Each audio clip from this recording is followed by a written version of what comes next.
Hello everyone, আশা করি সকলে ভালো আছো, সুস্থ আছো। আর তোমরা দেখতে পাচ্ছ যে আজকে লজিক ক্লাস 5 হবে, আলোচনা হবে। আর এর আগে 4টে ক্লাস তো অলরেডি হয়েই গেছে। তো আমি আশা রাখবো যে তোমরা সেই ক্লাসগুলো তোমরা দেখেছো, এবং তোমাদের যৎকিঞ্চিত হলেও হয়তো ভালো লেগেছে। আজকে ক্লাস 5 রয়েছে এবং আমি প্রথমেই জানিয়ে রাখি যে আজকে আমার আলোচনার বিষয়বস্তু হচ্ছে নিরপেক্ষ। যেহেতু ওখানে মানে এর আগে আমি শেষ করেছি, তাহলে আজকের আমার আলোচনার বিষয়বস্তু হচ্ছে সাপেক্ষ বচন বা সাপেক্ষ যুক্তি। সেই বিষয়গুলো নিয়ে আজকে আমি বোঝানোর চেষ্টা করব। তবে সত্যি বলতে কি, যেহেতু পরীক্ষা চলে আসছে বেশি, তাই অধিক সময় নষ্ট করবার কোনো ইচ্ছে আমার মধ্যে নেই। যত কম সময়ের মধ্যে এই পার্টটা শেষ করা যায় বা করানো যায়, সেটাই আমার লক্ষ্যবস্তু। তুমি যে প্ল্যাটফর্মে রয়েছো সেই প্ল্যাটফর্মটির নাম হলো ইয়োর ফিলসফি, এবং এটি ওয়েস্ট বেঙ্গলের একমাত্র ফ্রি অনলাইন লার্নিং প্ল্যাটফর্ম, যেখানে আহ, নিখরচায় সবাই পড়তে পারে, ইন জেনারেল সবাই পড়তে পারে। আমি মূলত তাদেরকেই এক প্রকার সফট টার্গেট করছি, যারা হয়তো টাকা দিয়ে অন্যান্য ইনস্টিটিউটে বেটার যে ফ্যাসিলিটিস দেয়, তারা সেটা নিতে পারছে না। আমি তো মনে করি তাদের থেকে এই ইউটিউব এবং টেলিগ্রামে যে ফ্যাসিলিটিস আছে, অধিক, মানে তাদের তুলনায় অধিক ফ্যাসিলিটিস তোমরা এখানে পাচ্ছ। এবং পরিশ্রমে তো বিকল্প হয়ই না। সে যে কোনো জায়গায় হোক না কেন, পরিশ্রম না করলে কিন্তু কখনোই সফলতা আসে না। এটা বাবা মায়েদের কথা, মূলত তাদের কাছ থেকেই শিখেছি। তো প্রেজেন্টার হলাম আমি। আজকে আমার বিষয়বস্তু হচ্ছে সাপেক্ষ বচন। আর তোমরা সাবস্ক্রাইব করে এই ভিডিওটা দেখতে বসেছো যখন, তোমাদেরকে সত্যি আমি আরো একবার ধন্যবাদ জানাই। তো আমি ধন্যবাদ জানাই এই কারণে যে তোমরা তোমাদের ছোট ছোট ভাই বোন অথবা যারা বন্ধু বান্ধব রয়েছে তাদেরকে এই চ্যানেলটির বিষয়বস্তু সম্পর্কে জানিয়েছো, যেখানে বিনে পয়সায় বা নিখরচায় সম্পূর্ণ সিলেবাস কমপ্লিট করানো হচ্ছে। অন্যান্য আরো অনেক বিষয়বস্তু কমপ্লিট করানো হয়েছে। আপাতত এখানে এসএলএসটি ফিলসফি যে পার্টটা রয়েছে সেটাকে কমপ্লিট করানো হচ্ছে। আচ্ছা, আমার সাউন্ডটা, হ্যাঁ, সাউন্ডটা পুরোপুরি আছে। আর চলো তাহলে শুরু করা যাক। শুরু তো করব, কিন্তু তোমাদেরকে আরো একবার জানিয়ে রাখি, তোমরা যারা এখনো অব্দি টেলিগ্রাম চ্যানেলে জয়েন করোনি, তারা কিন্তু প্লে স্টোর থেকে টেলিগ্রামটাকে ইনস্টল করে নাও প্রথমে। তারপরে এই ভিডিওর লিঙ্কের ডেসক্রিপশনে কিন্তু টেলিগ্রাম চ্যানেলের লিঙ্কটা রয়েছে, সেখানে জয়েন করে যাও। ফ্রিতে অনেক বইয়ের পিডিএফ পাবে, এবং বেশ কিছু প্রশ্ন তুমি সলভ করতে পারবে, যেটা তোমাদের পরীক্ষার জন্য হেল্প হবে। দেখো, নিরপেক্ষ তো হয়ে গেছে। আমি তার একটা রেশ ধরে বলতে চাই যে অবরোহ যুক্তি নিরপেক্ষ ও সাপেক্ষই দুটো ভাগে ভাগ করা গেছে, তাই না? তো নিরপেক্ষ যুক্তিতে প্রতিটা বচনই নিরপেক্ষ হয়েছে, এটা আমরা দেখেছি। আর সাপেক্ষ বচনে ক্ষেত্রে দেখা যাবে যে একটা বচন কিন্তু সাপেক্ষ হবেই হবে। ঠিক আছে? আর নিরপেক্ষ জায়গাতে আমরা আলোচনা করেই এসেছি যে নিরপেক্ষের ক্ষেত্রে কিন্তু কোনো শর্ত হয় না। আর সাপেক্ষের ক্ষেত্রে কিন্তু সবসময় মাথায় রাখতে হবে যে শর্ত হবে। ঠিক আছে? এটা খেয়াল রাখতে হবে। সাপেক্ষ বচন মাত্রই, সাপেক্ষ যুক্তি মাত্রই কিন্তু সেখানে শর্তের কথা বলা হবে। ঠিক আছে? মানে এমনটা নয় যে হচ্ছে আহ, উম, মানে অনিবার্যভাবে ডিরাইভ করছে, অনিবার্যভাবে নিঃসৃত হচ্ছে, এই রকম কিন্তু ব্যাপারটা এই ক্ষেত্রে হবে না। ওকে? তো দেখো, এটা একটা বইয়ের অংশ। সাপেক্ষ যুক্তি বিভিন্ন প্রকারের, তো তার একটা ছক দেওয়ার চেষ্টা করা হয়েছে। যে যুক্তি, সেটাকে অবরোহ আরোহ এই দুটো ভাগে ভাগ করা হয়েছে। অবরোহ হচ্ছে নিরপেক্ষ আর সাপেক্ষ। আর সাপেক্ষ আবার দেখো মিশ্র এবং অমিশ্র এই দুটো ভাগে ভাগ করা হয়েছে। আমরা অমিশ্রটাকে পড়বো। আমরা দেখো, আমরা নিরপেক্ষটুকু আমাদের হয়ে গেছে।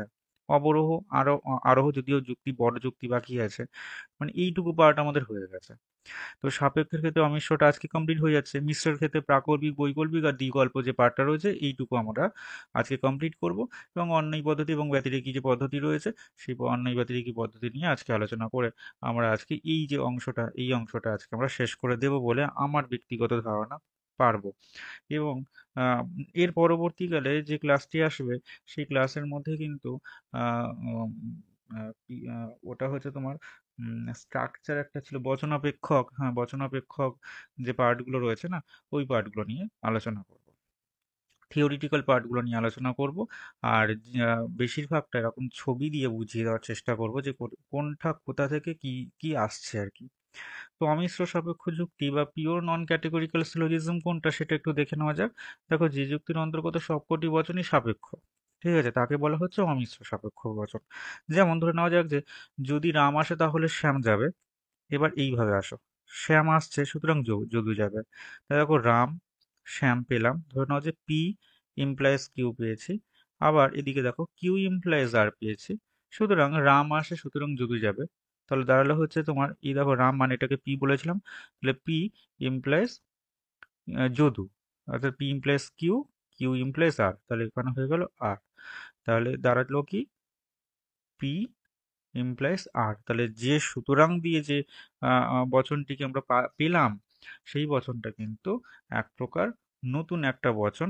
মানে নতুন এই অর্থে যে হচ্ছে এর সাথে এর কোনো সম্পর্ক ছিল না, কিন্তু মাঝখান থেকে এই দুটির সম্পর্ক যেটা রয়েছিল সেই দুটি না এসে এই দুটি এসে দাঁড়ালো।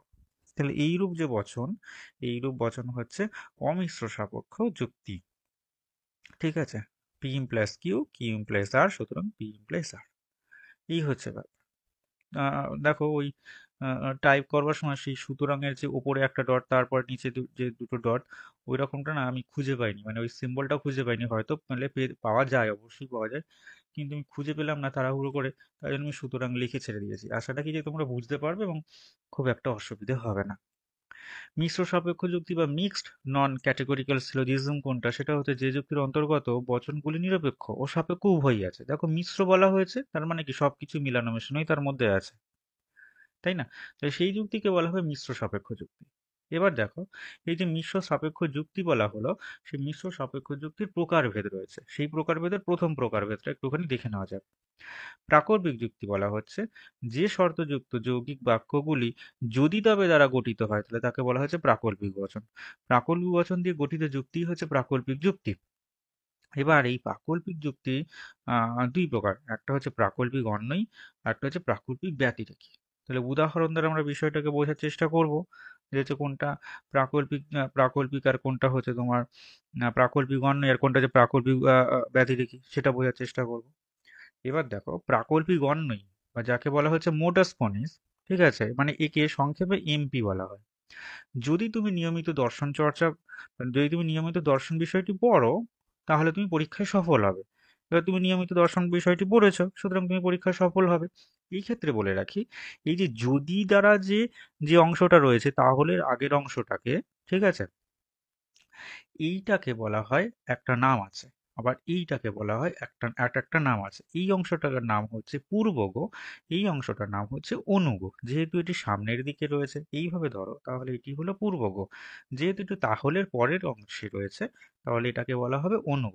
তাহলে কোনটা পূর্বগ এবং কোনটা অনুগ বোঝা গেল? আচ্ছা, ঠিক তারপরে দেখো, প্রাকল্পিক ব্যতিরেকী বা হচ্ছে মোডাস টলেন্স কোনটা রয়েছে, দেখো এটাকে এমটি বলা হচ্ছে। যদি তুমি সৎ হও তাহলে তুমি বিচারযোগ্য, যদি তুমি বিশ্বাস, সরি, যদি তুমি সৎ হও তাহলে তুমি বিশ্বাসযোগ্য, তুমি বিশ্বাসযোগ্য নও সুতরাং তুমি সৎ নও। এখানে যেটা দাঁড়াচ্ছে যে P implies Q, negation Q, সুতরাং নেগেশন পি। আচ্ছা, এর আগেরটা একটু বলে দেওয়া যাক। সেটা হচ্ছে P implies Q, P implies Q, P সুতরাং কিউ, ঠিক আছে, এইটাই দাঁড়াচ্ছে। তাহলে এটা হলো প্রাকল্পিক অন্বয়ী, তারপরের অংশটা হচ্ছে প্রাকল্পিক ব্যতিরেকী। এরপরে যেটা দাঁড়াচ্ছে সেটা হলো বৈকল্পিক যুক্তি বা ডিসজান্টিভ তোমার সিলোজিজম। তাহলে এই বৈকল্পিক যুক্তি সেটা কি একটু দেখে নেওয়া যাক। বৈকল্পিক বচন দ্বারা গঠিত যুক্তি হলো বৈকল্পিক যুক্তি। যথা, ধরে নেওয়া যাক একটি নাম নেওয়া হয়েছে যে অর্পিতা দর্শন বিষয়টি পড়বে অথবা ডাক্তারি পড়বে। তাহলে অর্পিতা ডাক্তারি পড়বে না, সুতরাং অর্পিতা দর্শন বিষয়টি পড়বে। তাহলে এক্ষেত্রে দাঁড়ালো পি ভেল কিউ, পি ভেল কিউ, নেগেশন কিউ, সুতরাং পি। তাহলে এইরকম যে স্ট্রাকচার সেটাকে বলা হয় বৈকল্পিক যুক্তি। তাহলে আমরা ইন ফিউচার কিন্তু এই প্রাকল্পিক বৈকল্পিক নিয়ে বেশ কিছু রুলস, ঠিক আছে, আমরা পড়বো। সেগুলো আমরা পড়বো অনুমানের নিয়মের ক্ষেত্রে। আমরা এই ধরনের রুলস আমরা কিন্তু ইন ফিউচার আলোচনা করতে চলেছি। আশা রাখি যে আর দু তিনটে আলোচনার পরেই হয়তো চলে যাব। আচ্ছা, এবার এই যে বৈকল্পিক যুক্তি বললাম, এখানে দেখো অথবার আগের একটি অংশ আর অথবার পরের একটি অংশ, এই দুটি ক্ষেত্রে বলা হবে যে এটি হলো এক একটি বিকল্প। ঠিক আছে, একটি বিকল্প আবার আরেকটি বিকল্প। আচ্ছা, এবার আম, ধরে নাও যে এই যে প্রাকল্পিক অন্যায় যে পদ্ধতির কথা বললাম, এখানে দেখো, ধরো আমি এখানে নেওয়া হয়েছে যে পি ইমপ্লাইজ কিউ, পি সুতরাং কিউ। এবার এখানে ধরো আমি এমনটা হতে পারে যে পি ইমপ্লাইজ কিউ, মানে এটাকে আমি গোটা একটা ধরছি, এটা ধরো আমি বললাম পি ইমপ্লাইজ কিউ, কিউ সুতরাং পি। যদি এরকম হতো তাহলে এক্ষেত্রে যে দোষটা হতো সেটা হলো আহ অনুগ স্বীকারজনিত দোষ। মানে এই যে এটা অনুগ বলা হলো, তো এটাকে যদি আমি এখানে স্বীকার করতাম তাহলে এটা হতো অনুগ স্বীকারজনিত দোষ। আবার প্রাকল্পিক ব্যতিরেকিতে যদি এরকমটা হতো যে মানে এটির উল্টোটা যদি নেওয়া হতো, তাহলেও কিন্তু এক প্রকারের দোষ হতো।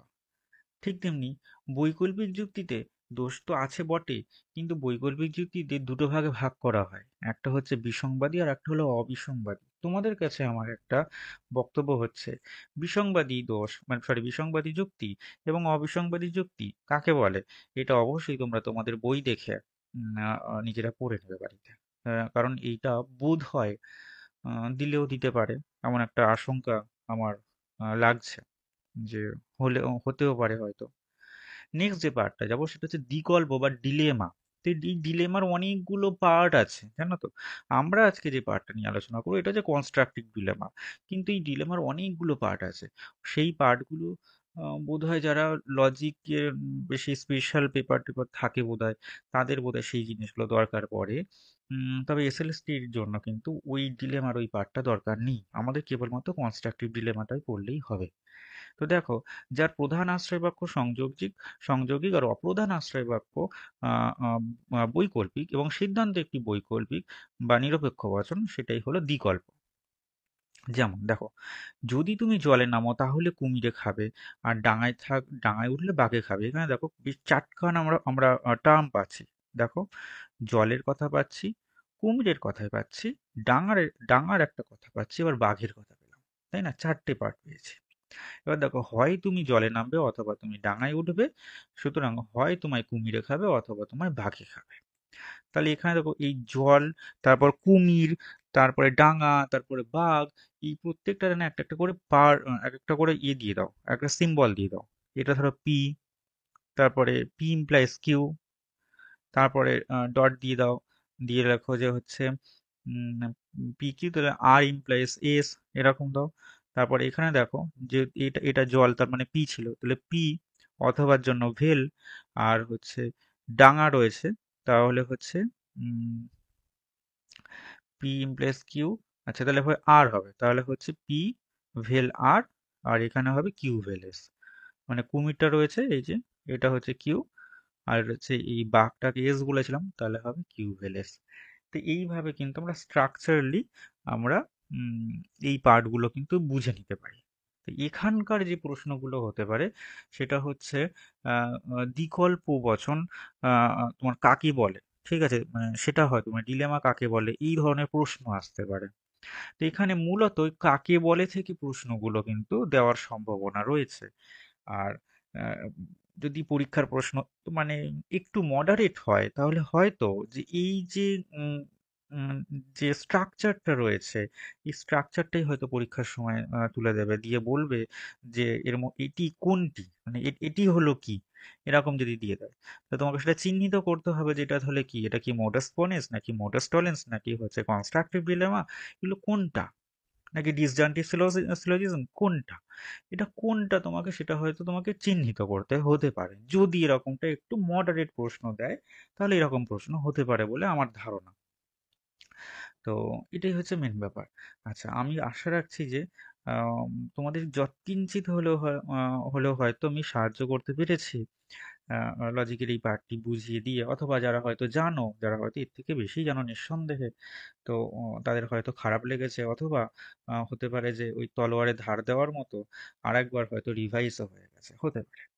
তো সকলকে ধন্যবাদ জানাই যে এই ভিডিওটি দেখবার জন্য। Thanks for watching this video, subscribe, follow and share this channel for upcoming exciting videos. আর প্রেজেন্টার তো আমিই ছিলাম, তোমরা অবশ্যই তোমাদের বন্ধুদের সাথে শেয়ার করে দিও। আর সবাই ভালো থেকো, পরিশ্রম করো, কারণ পরিশ্রম কিন্তু কখনো বিফলে যায় না।